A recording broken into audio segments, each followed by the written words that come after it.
Feels good to be back on It the side does. of the microphone. No, it does. It's been quite a few months. Yeah. Yeah. So we've missed doing this. And it's been, what, about 7-8 months? Yeah. A lot has happened on both of our lives. And I think, when we talked about doing this, we thought, well, will we talk about it? Will we not talk about it? But we decided, let's talk about it. Let's talk about what's happened over the past 8 months. Let's get it out there and talk about our rebranding and all that stuff. So let's just get into it, yeah? Yeah. All right. So we're no longer Prideful Connections. We've rebranded, and we're excited about that. Tony and Sarah Unscripted. And we have scripts in front of us today, but yeah, that's what I said to him. I was like, Tony, it says unscripted, and yet you give me a script. But everybody knows Tony knows that that's Tony. it's me. Yeah. It's me. But it was such a meaningful project for us. And then things shifted, right? Yeah. Things moved a little bit. Can you share a little bit about what led to sort of the pause? Like what happened? Yeah. People say, like, you ever watch a movie and they're like, my life changed in a second. That's exactly what happened to me. I was targeted. I'm not going to get into too much detail. There's no reason to name names and get into much detail, but I was targeted by a hate group, and it shook me to my core. It affected every part of my life, my safety. I had to leave the state for a while. And the people that I thought would protect me, some people I thought would protect me ended up not protecting me and really betraying me. And I think that has been the hardest for me to deal with, is the betrayal. Mm-hmm.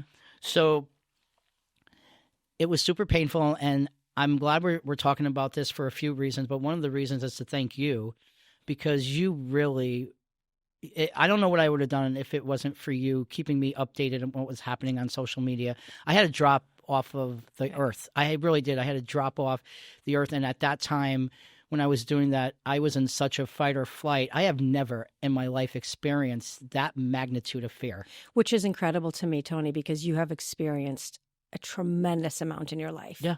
So for this to have that effect on you, it's just unbelievable. Yeah. I mean, when you're getting death threats, because I've gotten death threats before, and a friend of mine years ago said, you're famous when, and we laughed about it. But when somebody's calling your phone and you can hear them say, I'm going to kill you, in other words, it takes it to a different level. Mm-hmm. So, but you were there, and a lot of people were there to hold me up. I got to be honest, I'm just starting to feel that little bit of a shift in healing, And when we were talking about changing the podcast to a different type of podcast, we both agreed that it was super important to bring joy into people's lives, especially now. Yep. I mean, I don't care who you are. You're most likely you're not having a good day.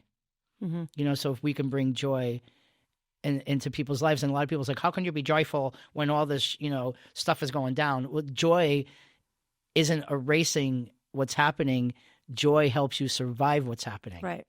So I think people kind of get confused, because that's how I was. I was like, how can I laugh now? My livelihood, I lost a lot in June. Yeah. How every stage in your life you've probably learned something, right? So going through what you went through back in June, what did you learn about yourself?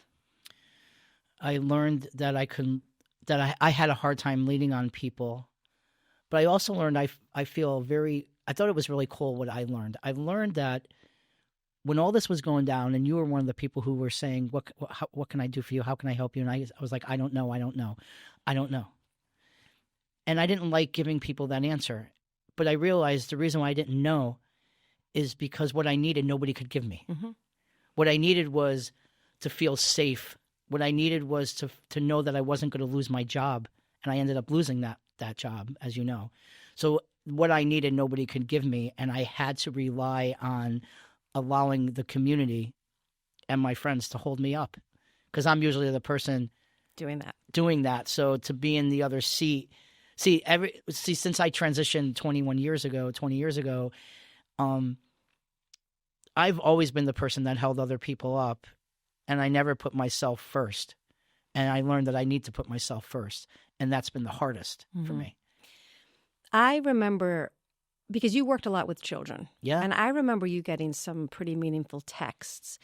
Mm. Do you remember, right? So from youth Yeah. who you would never have thought would reach out to you. Yeah. So what happened to you showed you not only, obviously, to those of us that are your friends and are in your life, what you mean to us, but can you talk a little bit about a few of those texts from youth who you worked with?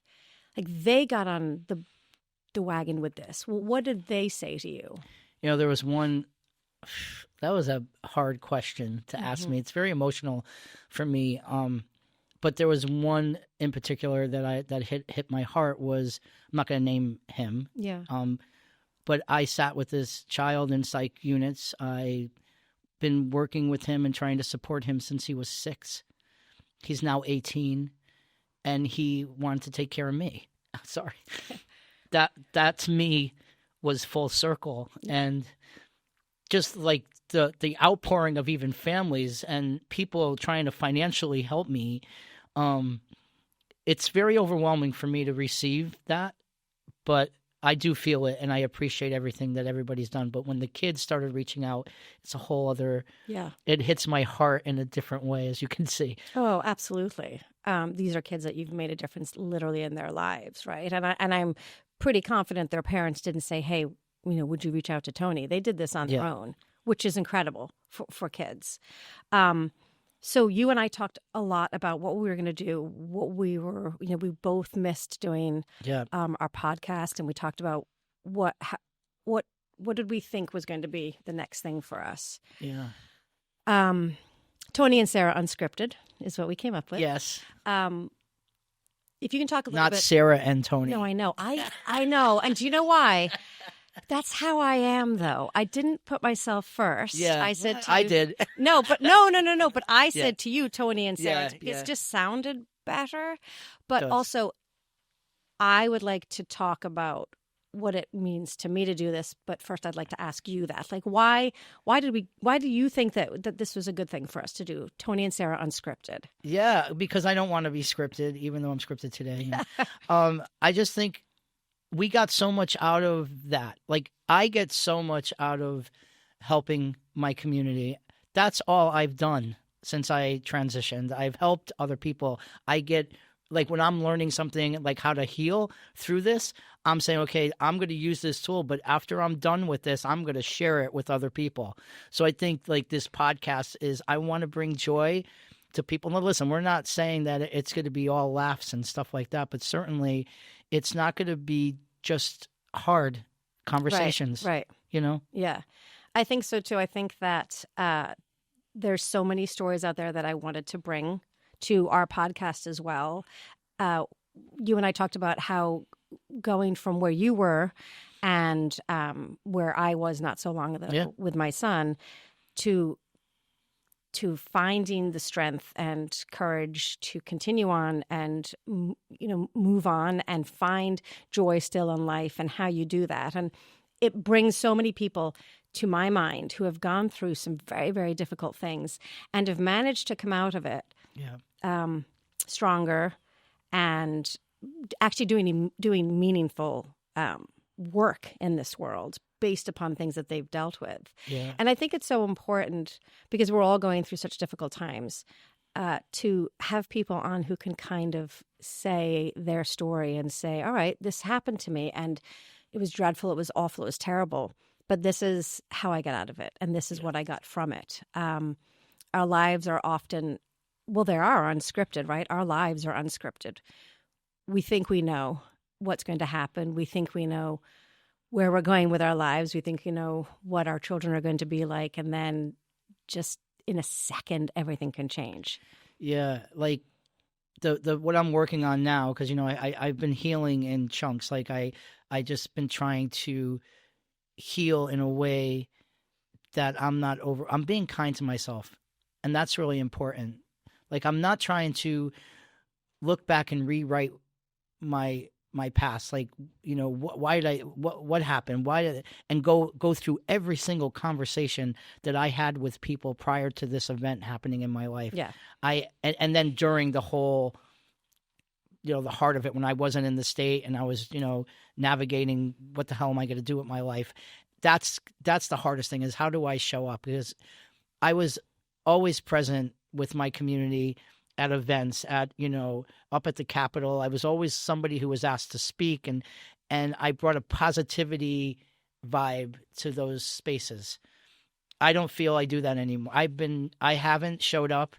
I feel that my presence isn't going to help my community. And it was never about, oh, look, I'm on camera. Oh, look, they're asking me. It wasn't ever about me. It was always about the kids. It was always about the families, trying to make their lives a little bit easier, navigating through what I'll call right now this massive shit show that we're trying to navigate through.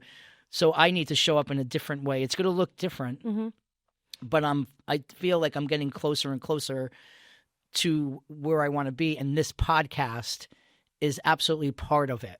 Yeah. You just said, though, that you don't think that your community wants you to there, right? To these. Well, I don't know if they don't want me there, but I don't think my life will never be the same. I know. After what happened. But you showing up in these spaces, because everybody knows that what happened to you was wrong, that you were wronged in all different facets of your life. You showing up in those spaces, again, shows resilience, right? It shows, I went through like an awful episode, but I'm here, I'm back, I'm staying. So it's if anything, it just shows your strength. It's when you are ready to do that, though. Yeah. And I've watched, listen, you and I don't know each other that long, but we got close very fast. Yeah. And I've watched a shift in you over the past 8 or 9 months. And I'm beginning to see you going back. Yeah. But as your friend, it was heartbreaking to watch what you were going through, and to see the shell of the Tony that I had known before.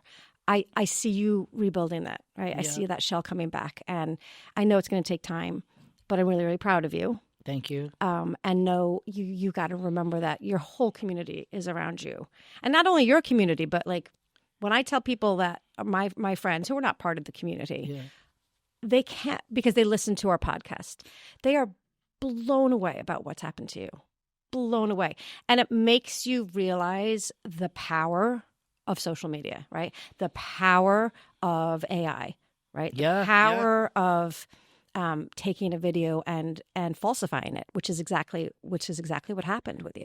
And you know what's funny, Sarah? That's not what bothered me.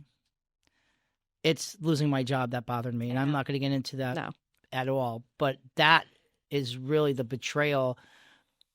And even still, like, people in my community that I thought would always have my back, not, So, like I said, like, I'm starting to heal, and I always think that God and the universe, because I believe in both, like, I have guides and I believe in God, and they're giving me these little bits of information that is reminding me of who I was and how I know what I'm doing. Yeah. The other night, I got a text message from a psychiatrist that I used to work with at Yale, but he has moved on, doesn't live in the state anymore. And he called me to ask me for advice on a client that he was working with. And I just was like, yeah, sure. I mean, why don't say that? Say this. Don't do this. Do that. And he was like, oh my God, I never even thought of it. So I do have experience, and I can still help. I might not be as loud as I used to be or as visible as I used to be, but sometimes behind the scenes, or like a podcast, or like holding wellness retreats, which I'm really digging into, will still help my community, because that's all I ever want to do. I want to be a help and a positive person, not anyone who can bring them any harm, even if it's not at my fault. Like, right? Yeah, right. No, I understand that. So we wanted to shift everything towards not always joy and resilience, but we did want some positive stories, right? We don't want to be pigeonholed. Right. And we also wanted to be able to have some funny stories together about just day-to-day life, right? Things that happen to us individually. And then when you talk about them, people are like, oh, yeah, that happened to me and this and that. So we wanted to just kind of just make it a sort of fun half hour or so with us, when you, so you have shifted in what you now do. Yeah, because you offer. I'm not doing support groups anymore. I, handed them off to a wonderful organization that it's not like I just stopped doing them. I handed them off to the only person that I would trust. Listen, like, they're like my family. When somebody joined my group, it was like they were coming into a family. Yeah. And I'm very, very mindful of making sure that people are in good hands. Yes. So that I'm not doing anymore. And I miss the conversations with parents. Like, that's what I miss. It's like you and I, that's how we met. Mm-hmm. And I miss that, hey, don't worry about it. It's, like, you got this or whatever. So I am thinking about, no promises, opening up my coaching practice again. I'm a certified life coach, and offering, coaching for parents and caregivers of trans and non-binary kids. Yeah, that would be really good. So I'm thinking about it. But the other thing I was trying to get to is you do you call it something different now. Workshops that you do, overcoming. I'm sitting in the crisis. Yes, that's what I kind of was trying to get to. Yeah. Because can you just talk a little bit about that? Because I think so many people can resonate with that. Yeah, so we're in crisis, and we're going to be in crisis when it comes to trans and non-binary kids not getting the health care that they need. Mm-hmm. So we have to prepare educators and health providers to be able to sit in the space with a kid that's in crisis, because they're not going to just keep it in their house. Yeah. I mean, I can't imagine, and a lot of people say, well, what do you mean? I can't imagine as a trans man, when I was younger, if I was on testosterone or I had puberty delaying medication, if that was taken away from me and then my body started morphing into a body that I don't want, what is that going to do to these children psychologically? I know back 20 years ago when I started this work, there wasn't like it is now that people are telling them they can't have their care, but there wasn't enough people doing it. Right. So it's not the same thing.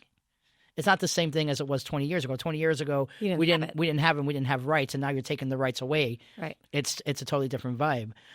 But so we need to prepare for this. We need to prepare because we know, unfortunately, self-harm, suicidal ideation will probably skyrocket. So how do we prepare these hospitals, especially the hospitals that have ended care, to now take care of the kids that are coming through their psych units? Institutional betrayal is real. So I developed right away, as soon as this all started going down, I was like, okay, so I have 2 workshops that, I'm offering, and I'm seeing if people would bite. I'll go in and train them. And also at the end of these, I'm telling to the providers and to the educators, how do you take care of yourself? Mm-hmm. Like, we need to do self-care. You need to be able to leave that shift or leave the school and keep some stuff behind. You can't bring it with you. The other thing I also think it's so important to do is to find the good. And I think sometimes it's harder and harder to do that. If I can just talk briefly about what I went through over the past few months. I was going to ask if you were okay with doing that. Yeah, of course, because as you know, my youngest out of nowhere had a massive brain bleed that was caused from what they call an AVM stroke. So he was born with this ulterior venous malformation in his brain, which nobody would know about unless they caught it in a CT scan or MRI or he had some sort of symptoms of it, which he didn't. So it ruptured. We went through 2.5 weeks in the ICU, followed by 2 weeks at Gaylord for rehab. He still has rehab. He still has half a skull to put back in. He still has irradiation to do. All this thing in front of him, and in a time when my world was literally falling apart around me, the community where I live, which is Guilford, stepped up in a way that I couldn't imagine. And I saw so much good within not only that town, right? all of the churches around that green, and I actually sent a letter to the editor for our local paper talking about this, because it's so important that we talk about some of the positive stuff that you see happen. And we have 3 or 4 churches around our green that are all different denominations, and every single one of them was praying for my child in a different way. And then up in Hartford, at the place up in Hartford, they were also praying for my child. I have family in Ireland. They were praying for my child. My mother-in-law and father-in-law live in North Haven and had gone to a bunch of different churches. And so what I wrote in the letter to the editor was that it didn't matter who was Catholic, who was Presbyterian, who was Jewish, who was Christian Science, who was Republican, who was Democrat, who was independent. Every single one of them came together for the same purpose for my family.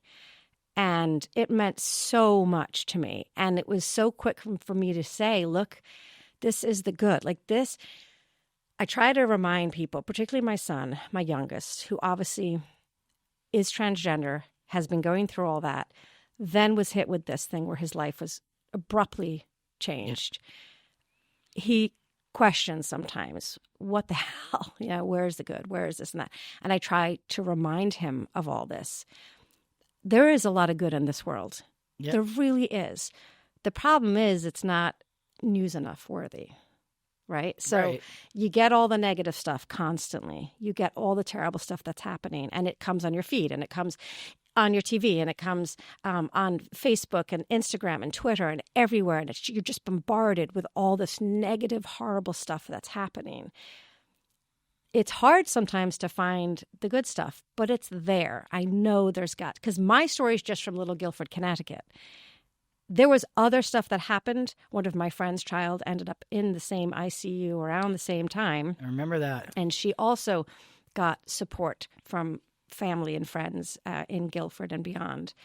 And then there was another thing that happened not that long ago with a family whose mother ended up in the hospital. Nobody knew why or what happened to her, and the tremendous amount of support that came from the community. When people are needed, they show up. And we would hope that, and I love that. I mean, listen, I remember it was yesterday when I got that text from you that Cameron was being rushed to the hospital. Yeah. It was terrible. And I'm glad people showed up, because you are always the first person to show up for others. But I would just hope and wish that people would show up when they're not needed. Like, it was just like, just walk down the street and just a smile to someone. If somebody's sitting alone, I always make it a point just to look at them and say, hey, how's it going? Yeah. Smile at them. I mean, you might be the only person who did that day for them. We don't know people's stories. Suffering is invisible. Mm-hmm. And I tell that all the time when I'm training. You can have a student, you can have a kid sitting in front of you with a smile on their face as big as day, right? But they're dying inside, right? That's why we have to start the conversations with people. Robin Williams is a prime example of that. Oh my gosh. Literally. That shook me. Yes. And I've never been a huge girl fan of anybody, right? But I remember being in Ireland. I was visiting my mother when that news came out of him. And I don't know him from a hole in the wall, right? I just know him from watching him on TV and movies as I was growing up. But always watching him as a happy guy. Yeah. And thinking that, right? That he must have had this amazing life.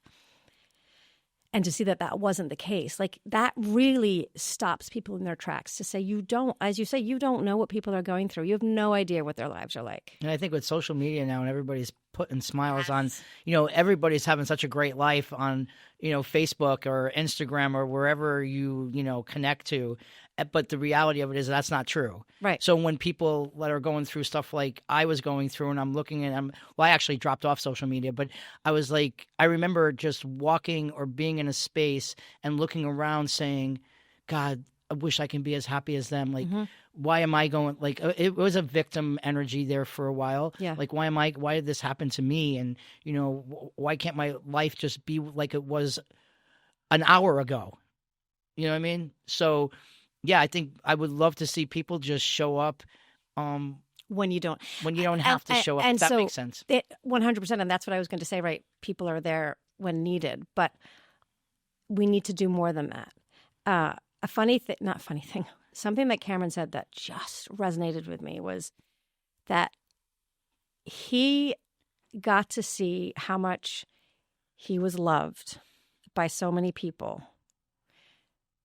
Something like that you typically only see when somebody dies. Yes, yes. And he got to experience it and still be alive. And there's a lesson behind that, though, right? Yeah. Like, we need to show people that what they mean to us, how much we love them, that we're here for them when they're here on Earth, right? When they're still with us. But he got to experience that. And that was pretty cool. But it got me really thinking of like, well, hold on, I want people in my life to know how much they mean to me and how much I love them. And while they're still alive, while they're still with us. Yeah. And you have to ask for what you need. Like I think it was like 2 months ago, I was really in a dark place.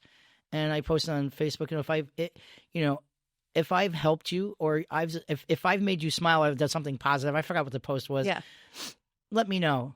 300 and something people commented. I'm like, what? Like, and some people say, oh, social media, that's, you live for the likes. I don't live for the likes, but when I need, I still teeter-totter out of dark places, but I'm really getting much more better. Like, the darkness is not as dark as it used to be. It doesn't show up as much. Yeah. It's only when I'm like triggered with something.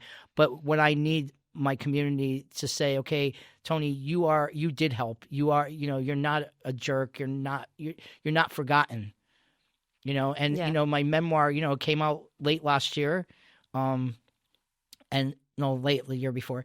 It was in November of 2024, I think it came out. I don't even know when it came out, to be honest. But I've been through a lot in my life, and I've overcome a lot in my life. Yeah. This past 7 months has been the hardest out of everything. Why do you think that is? Because I was hit at my core. My true belief, like, not to get into detail, but listen, I thought I was saving the life of a 12-year-old kid. Right. And that kid ended up being an actor. Ouch. Mm-hmm. That is beyond betrayal of everything that I've ever believed in. I mean, I know, like I said at the beginning, I know how to save a kid's life. And I wish I didn't have to say that. No. I wish I didn't have to say that, but that's the truth. How long did it take you or are you still working on trusting? I don't trust anybody. Yeah. Hey, no, I'm really having a hard time. Like, even when I'm out to dinner and somebody looks at me just a little too long. Yeah. I'm like, oh boy, are they part of it, or did they see it? Do they know who I am? Am I safe? So that's going to take a while. I've talked to people that this happened to, and they said that it takes at least 6 months to a year to kind of get your feet back under you. Which is, I see what's happening, right? We're at that, you said 8-month mark. It's 7 months. So it'll happen in June. So. Yeah, where you're beginning to come out from under it. Yeah. But it has to be at your pace and time. And listen, you know me. I didn't stop. I worked 24/7. Yeah. And then all of a sudden, boom, I was done. Like, you're not working. You can't do what you were doing because it's not safe. It's really it amazes me how people who don't know me, well, people judge people. Listen, I remember years ago. This is kind of a funny story. Drew, my best friend, Drew, and I went to. We were asked to go to Arizona to speak at some Let's Get Better Together conference. There was all these social workers and therapists in the audience. I never felt so supported in my life. But anyway, good place to be. It's a good place to be. Yeah. So we said, let's make a trip out of it. So from there, we drove to the Grand Canyon, and he was like, oh, let's go watch a sunset, something like that. So we rented a convertible, right? So we're sitting on the back of the convertible, and, we're listening to meditation music. We're waiting for the sun to set, and we're judging every single freaking person that walked by that car, okay? And I'm like, really? I stopped for a minute. I said, do you realize what we're doing? Are you listening to us? So I've been there. Yeah. But in all seriousness, it's like, don't judge anybody from like social media and what you see, or, You know, No. get to know me. I'm not a bad person. I really try to do the best I can. And that's my whole thing. When I wake up in the morning, I do a meditation and I say to myself, just be the best person you can be today. Be kind to yourself. Be kind to yourself. And this is not, your life's not over. What happened is not going to define me. No. You know, and I'm not going to try to rewrite my past. And I'm not going to try to force relationships. And here's the biggest thing. All right, now you got me out. What? Here's the biggest thing. I will not make excuses for other people's behaviors, especially if they're adults. Good. I'm gonna match your energy. And if your energy is towards me is not a good energy, I'm not going to send it back to you, but I'm definitely not going to be in your bubble. You're not going to be in my bubble. Yeah. And again, my bubble. Though I place know. to be. Yes, it's a fun place to It be. I is. remember. I'm telling you. Just before we begin to finish up. Wrap up. The best friend thing, I just have to mention this because I always think it's so funny when people say, and I have a best friend as well. Yeah. Her name is Lynn. I never met Lynn. She, I've known her forever. Like we've been so close since we were freshmen in high school. But anytime people say to me or people talk and they talk about the best friend, it always makes me think that spot in their life is taken. Right? Like, so Drew is Tony's best friend. So if you were hoping to become Tony's best friend, you got to get rid of Drew in order for that to happen. Oh, BFF. I mean, we went through a lot together. I don't know what I would do without him. We laugh together. I mean, I could be like at my lowest, and then he'll say something to make me laugh. Well, I think that at some point we need to have Drew on here. Oh, absolutely. Because I would love to just be able to talk to you, the two of you, and get some good stories from Drew, because I'm sure that he has some really good stories. He does. Yeah. He's very, very good. Yeah. Listen, it was so good to be back here with you. Yeah, it feels honestly. great. And a shout out to the space, not for anything, Direct Line. Oh, yeah. Great. Amazing Really place. supporting us through it. I mean, really, let's just take a second. David, you reached out to me. David, this is unscripted. He's sitting in the room here. You reached out to me the day after all this happened, and that meant so much to me. You've supported us through everything. So kudos to you and Steph for being there for us. We really appreciate that. Yeah, we really, really do. And we're looking forward to doing so many more episodes together, getting some people in here, and then sometimes it's just going to be you and I shooting the shit. That's right. And talking about my mother sometimes. Oh, I love God love my mother, 88 years old. Can't wait for that. Comedy. Okay. Thanks, everyone. Have a great day. See you later. Bye-bye.